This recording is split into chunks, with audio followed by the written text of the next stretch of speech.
Imaginez un tuyau d'arrosage d'où s'écoule de l'eau. Normalement, le jet semble agité, avec de nombreuses bulles et éclaboussures. Les particules d'eau semblent aller dans toutes les directions, se heurtant les unes aux autres et se mélangeant sans contrôle. Mais il y a une manière spéciale dont l'eau peut s'écouler, une forme si tranquille et ordonnée que l'eau semble congelée.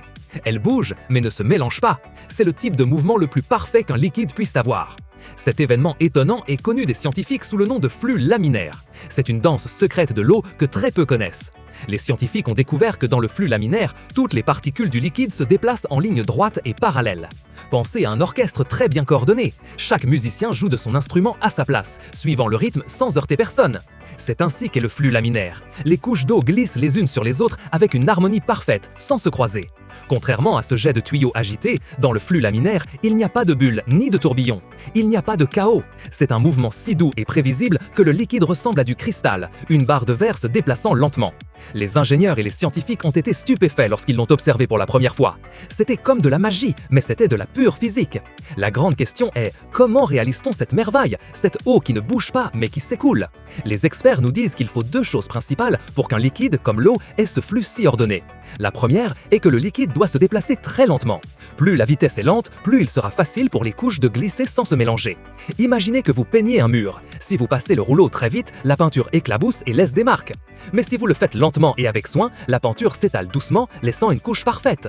Avec l'eau, c'est quelque chose de similaire. Si l'eau va trop vite, elle devient rebelle et se trouble. Les scientifiques appellent ce mouvement flux turbulent. C'est le type de flux chaotique que nous voyons dans les rivières avec des rapides, ou lorsque nous ouvrons beaucoup le robinet de la cuisine. La deuxième chose importante est quelque chose que les scientifiques appellent la viscosité. C'est un mot un peu bizarre, mais c'est simple à comprendre. La viscosité est la mesure de l'épaisseur ou de l'adhérence d'un liquide. Par exemple, le miel est très visqueux. L'eau ne l'est pas autant. Si vous essayez de verser du miel d'une cuillère, vous remarquerez qu'il descend lentement et en un seul morceau. Cela ressemble presque à une corde épaisse. C'est parce que le miel a une viscosité élevée. Ces particules se tiennent fortement les unes aux autres et ne veulent pas se séparer. Les liquides plus visqueux ont tendance à avoir un flux laminaire plus facilement que l'eau, même à des vitesses un peu plus élevées que l'eau. C'est comme si le miel était déjà préordonné par sa propre nature. Donc, pour que l'eau atteigne ce flux presque magique, elle doit aller très lentement.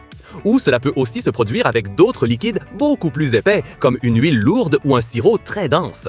Les chercheurs utilisent un nombre magique pour savoir si un liquide aura un écoulement laminaire ou non. Il s'appelle le nombre de Reynolds. Ce nombre aide les scientifiques à prédire le comportement de l'écoulement. Lorsque le nombre de Reynolds est bas, cela signifie que l'écoulement sera calme et ordonné, c'est-à-dire laminaire. Mais si le nombre est élevé, l'écoulement deviendra turbulent et chaotique. C'est un outil très utile que les ingénieurs utilisent dans de nombreux endroits. Par exemple, les concepteurs d'avions ont besoin que l'air s'écoule très doucement sur les ailes. Si l'air est très agité, l'avion consomme plus d'énergie et est moins efficace. Ainsi, ils cherchent à ce que le flux d'air soit laminaire pour que l'avion glisse dans le ciel avec le moins d'efforts possible. Mais la question est, vous êtes-vous déjà retrouvé face à quelque chose qui, sans être un expert, vous a semblé s'écouler d'une manière si douce que cela vous a émerveillé? Racontez-nous votre expérience dans les commentaires. Ce flux parfait n'est pas seulement beau à voir dans une expérience de laboratoire, il est aussi très important dans la nature et en médecine. Par exemple, le sang qui circule dans vos veines et vos artères. Dans les plus petits vaisseaux sanguins, appelés capillaires, le sang s'écoule de manière laminaire. C'est crucial.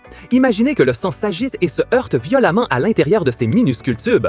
Il ne pourrait pas livrer l'oxygène et les nutriments à vos cellules de manière efficace. Le flux laminaire assure que tout arrive à sa place en douceur. Il est également utilisé dans l'industrie. Les imprimantes à jet d'encre, par exemple, doivent projeter de minuscules gouttelettes d'encre avec une précision incroyable. Pour y parvenir, l'encre sort de la buse en un flux laminaire, garantissant que chaque goutte arrive exactement là où elle doit aller. Sans ce type de flux, les imprimantes ne pourraient pas créer les images claires et nettes que nous connaissons. Il est également vital dans les tuyaux par où voyagent les liquides ou les gaz. Un flux laminaire réduit la friction et l'énergie nécessaire pour les déplacer. Cela signifie moins d'argent dépensé en pompe et moins d'usure des tuyaux. C'est plus efficace et économique. Donc, l'eau qui ne bouge pas est en réalité un liquide qui s'écoule de la manière la plus ordonnée possible.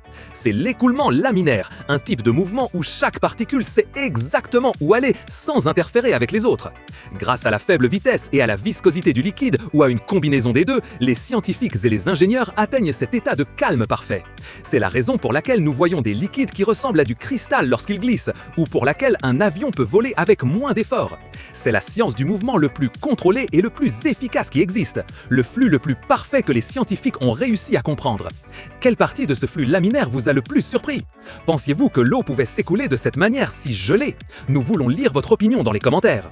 Si vous avez aimé découvrir cette merveille de la physique, abonnez-vous à Explorando pour plus de vidéos incroyables.